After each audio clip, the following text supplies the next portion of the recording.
उस रात महल के आंगन में एक सिर कटा हुआ शव पड़ा था। लेकिन सबसे डरावनी बात यह थी कि राजकुमारी की आंखें अब भी खुली थीं। लोग कहते थे, जिसने उसका सिर छीना वो दानव नहीं, कोई अपना था।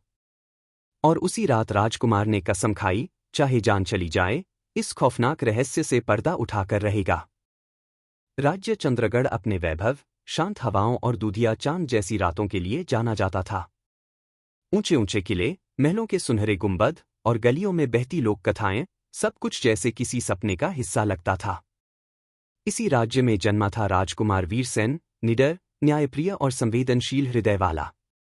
और इसी महल में रहती थी राजकुमारी देविका, जिसकी मुस्कान में पूरा राज्य बसता था। देविका सिर्फ सुंदर नहीं थी, बल्कि बेहद समझदार और करुणामयी भी थी।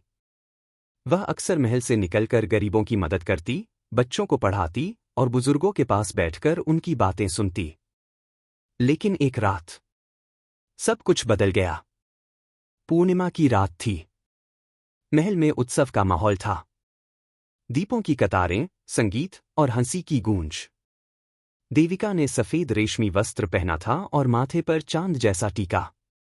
वीरसेन ने उसे देखा तो मुस्कराए बिना न रह सका। आज तुम किसी कहानी की रानी लग रही हो, उसने कहा। देविका हल्के से हंसी, और तुम उस कहानी के रक्षक। रात गहराई। उत्सव समाप्त हुआ। देविका अपने कक्ष की ओर चली गई। लेकिन अगली सुबह सूरज उगा, पर महल में चीखें गूंज उठीं। आंगन के बीचों बीच देविका का शरीर पड़ा था, सिर कटा हुआ।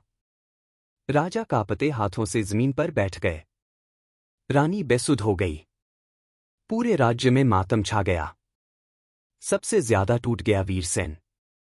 वह घुटनों के बल बैठ गया, देविका के ठंडे हाथ थामकर बोला, मैं तुम्हें बचा नहीं सका। लोगों में डर फैल गया। कोई कहता जंगल में रहने वाला दानव वापस आ गया है, वही जो सदियों पहले राजकुमारियों के सिर काटकर ले जाता था। कोई कहता ये किसी शाप का परिणाम है। लेकिन सबसे अजीब बात ये थी, देविका का सिर कहीं नहीं मिला। रात होते ही महल में अजीब घटनाएं होने लगीं। दिए अपने आप बुझ जाते। गलियारों में पायल की आवाज गूंजती। और कभी कभी एक स्त्री की फुसफुसाहट सुनाई देती, मेरा सिर, मुझे मेरा सिर लौटा दो। वीरसेन सो नहीं पाता। उसकी आंखों के सामने देविका का चेहरा घूमता रहता। एक रात वह तलवार लेकर आंगन में खड़ा था, तभी उसे पीछे से वही आवाज सुनाई दी। उसने पलटकर देखा, सफेद धुंध में देविका खड़ी थी, बिना सिर के। उसके पैरों तले जमीन खिसक गई। लेकिन डर से ज्यादा दर्द था। देविका, ये किसने किया? उसकी आवाज कांप रही थी। धुंध गायब हो गई, लेकिन जमीन पर एक निशान रह गया, जंगल की ओर जाने वाला। अगली सुबह वीरसेन ने घोषणा की, जब तक देविका का सिर नहीं मिलेगा और इस दानव का रहस्य नहीं खुलेगा, मैं चैन से नहीं बैठूंगा। राजा ने रोते हुए उसे रोका, मत जाओ बेटा, ये अंधकार तुम्हें भी निगल जाएगा। लेकिन वीरसेन की आंखों में अब डर नहीं, सिर्फ आग थी। वह जंगल की ओर निकल पड़ा, जहां से कभी कोई जीवित लौटकर नहीं आया था। जंगल में घुसते ही हवा बदल गई।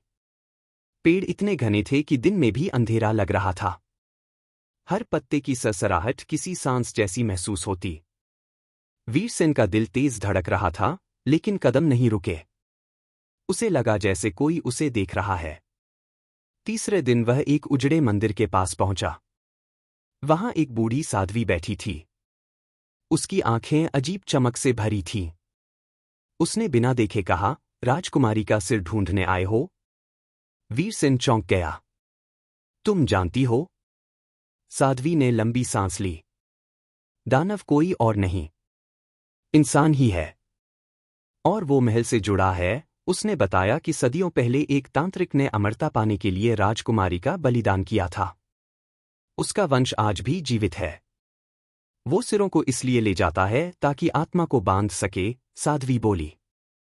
देविका की आत्मा भटक रही है। वीरसेन को अचानक महल का मंत्री याद आया, विक्रम सिंह। वही जो हमेशा देविका की आजादी से नाराज रहता था। वही जो तंत्र मंत्र में विश्वास करता था। रात होते ही जंगल में चीख गूंजी।